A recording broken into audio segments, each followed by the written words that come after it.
Semarang, Oktober 1945. Kota ini baru saja menghirup udara kemerdekaan. Namun belum genap 2 bulan setelah proklamasi, bau mesiu kembali memenuhi udara.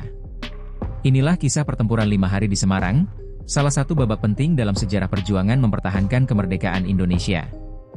Semua bermula dari ketegangan antara rakyat dan tentara Jepang yang masih bersenjata, meski Jepang telah menyatakan menyerah kepada sekutu.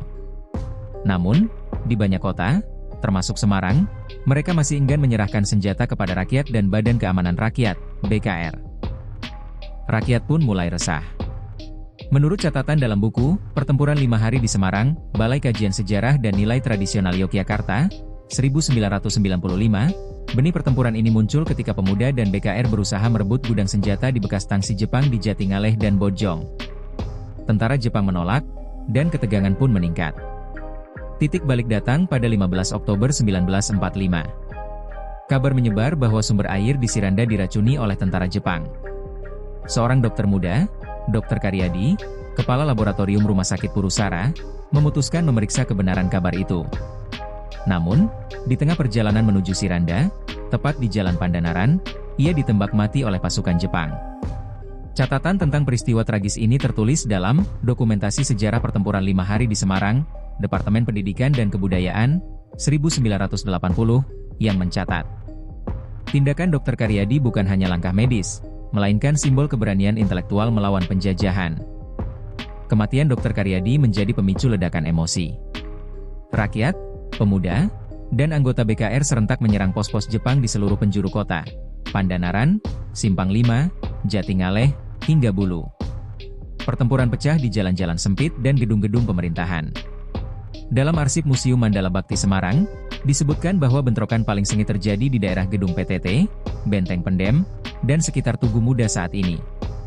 Suara tembakan, ledakan granat, dan teriakan perlawanan bergema selama 5 hari penuh, dari 15 hingga 19 Oktober 1945. Menurut buku, Sejarah Daerah Jawa Tengah, Departemen Pendidikan dan Kebudayaan, 1978, sekitar 2.000 rakyat Semarang gugur dalam pertempuran itu, termasuk warga sipil yang terjebak di tengah konflik. Namun, perlawanan rakyat akhirnya berhasil menekan posisi Jepang. Pada 19 Oktober 1945, melalui mediasi tokoh-tokoh seperti Gubernur Wongsonegoro dan Kasman Singodimedjo, dicapai kesepakatan gencatan senjata dengan Mayor Kido, komandan pasukan Jepang di Semarang.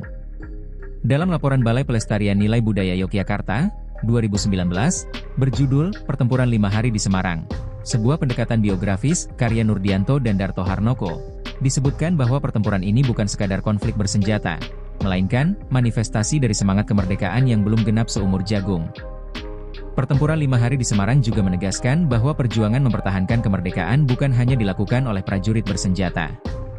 Dokter, buruh, pelajar, hingga ibu rumah tangga ikut berperan.